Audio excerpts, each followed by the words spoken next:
같은 하늘 아래여도 대한민국 국민은 둘로 나뉘어져 있습니다.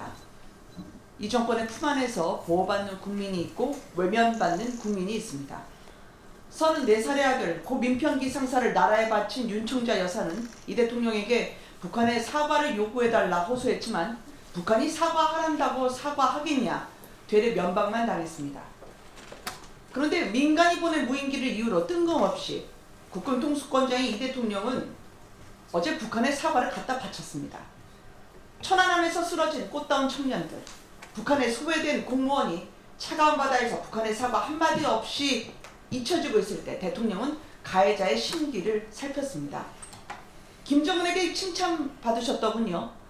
그런데 북한은 남조선 대통령이 북한에 무릎을 꿇었다고 이것을 즉시 북한 체제 선전에 활용할 것입니다.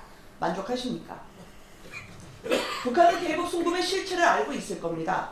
국민의 자존심을 제물로 바친들 북한이 없던 일로 돌리겠습니까? 대북 송금 재판 없앨 수 있겠습니까? 항소 남용은 국민의 고통이라는 이재명 대통령의 그 한마디에 돈봉투, 송영길, 대장동 범죄자 정영학, 남욱, 항소 포기, 인생 역전의 길을 터줬습니다. 그런데 나라를 믿고 나라의 협조에 코로나 백신을 맞고 숨진 세 아이의 아빠, 23년차 공무원의 유족은 코로나 백신 국가 무한 책임제 공약을 내건 이재명 대통령의 그 정부에 의해서 항소를 당했습니다. 법원까지 인과성을 인정하고 국가가 보상하라고 판결했음에도 어제 대정부 질문에서 김민석 총리는 피해자가 승소하면 될 것이라면서 재판을 계속하라고 하더군요. 잔인한 정부입니다. 김민석 총리는 이어서 코로나 백신 피해자들과 지속적으로 접촉해왔다. 전문 자문위원회가 항소를 권고했다고 답했습니다.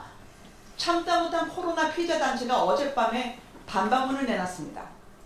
단 한 차례 접촉수 없었고 위원회 역시 인과관계를 인정해야 한다는 입장이었다는 겁니다. 순간을 모면하려고 국민 앞에서 거짓말을 한 게 드러나고 있는 거죠. 정부가 져야 할 책임, 국민에게 전가하는 겁니다. 정부를 믿고 협조한 대가는 소송이고 국가의 부름에 응답한 대가가 외면이라면 어느 국민이 이 나라를 신뢰할 수 있겠습니까? 필요할 땐 영웅, 불편할 땐 악성 민원인. 정부가 국민을 골라내기 시작할 때 국민 또한 선택을 하게 될 것입니다. 과연 국가는 누구를 위해 존재해야 하는지 이 질문의 끝에 나라의 미래가 달려 있습니다. 정권의 유불리에 따라 국민의 가치를, 국민의 생명을 저울질하는 두 얼굴의 이재명 정부. 돌아오는 6.3 지방선거에서 국민께서 부디 답을 내주실 것을 호소합니다. 이상입니다.